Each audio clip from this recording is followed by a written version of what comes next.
മക്കള് ആഖിറത്തിന് വേണ്ടിയാണ്. ആഖിറത്തിന് വേണ്ടിയുള്ള പഠനത്തിന് വേണ്ടി മക്കളെ തെരഞ്ഞെടുത്ത് മക്കൾ അതിനു വേണ്ടി പറഞ്ഞയക്കുന്നവരാണ് രക്ഷപ്പെടുന്ന ഉമ്മമാരും ഉപ്പമാരും. നമ്മളെ നാട്ടിൽ അങ്ങനത്തെ ഒരു സ്വഭാവം തന്നെ വളരെ കുറഞ്ഞു പോയിരിക്കുന്നു. അള്ളാഹുവിന്റെ ദീന് പഠിക്കാൻ മക്കളെ വിടുന്ന വിഷയത്തിൽ നമ്മളെ നാട്ടിലെ രക്ഷിതാക്കൾ വളരെ പിന്നിലാണ്. ഭൗതികം പഠിക്കാൻ എല്ലാ സൗകര്യങ്ങളും ആക്കി കൊടുക്കും. മദ്രസ പഠനം, മദ്രസയിലെ ഉസ്താദുമാര് വളരെ കഷ്ടപ്പെടുന്നു. നമ്മുടെ ഉസ്താദുമാരിൽ ബഹുമാനപ്പെട്ട ഉമർ സഖാഫിയെ പോലുള്ളവരൊക്കെ പറയുന്നത് പലപ്പോഴും കേട്ടിട്ടുണ്ട്. എന്താണ്, കുട്ടികൾക്ക് മതരംഗത്ത് പഠിക്കാൻ ഒരു താല്പര്യവും ഇല്ലാത്തൊരവസ്ഥയാണുള്ളത്. അവർക്കൊഴിവുള്ളപ്പോ വരുന്നു, അവർക്കൊഴിവില്ലാത്തപ്പോ വരുന്നില്ല. അവർ ഭൗതിക പഠനത്തിന് വേണ്ടി എത്രയോ മതപഠനങ്ങൾ ഒഴിവാക്കി എത്രയോ ക്ലാസുകൾ തന്നെ കട്ട് ചെയ്യുന്നു ഭൗതിക രംഗത്തിന് വേണ്ടി.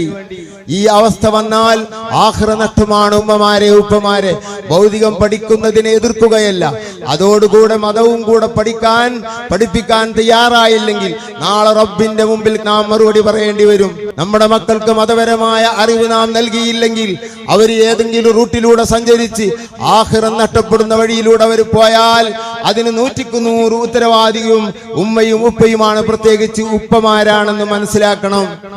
കുട്ടികൾക്ക് മദ്രസ പഠിപ്പിക്കാതെ വെറും ഭൗതികം മാത്രം പഠിപ്പിക്കുന്ന ഉപ്പമാരുണ്ട്, ഉമ്മമാരുണ്ട്.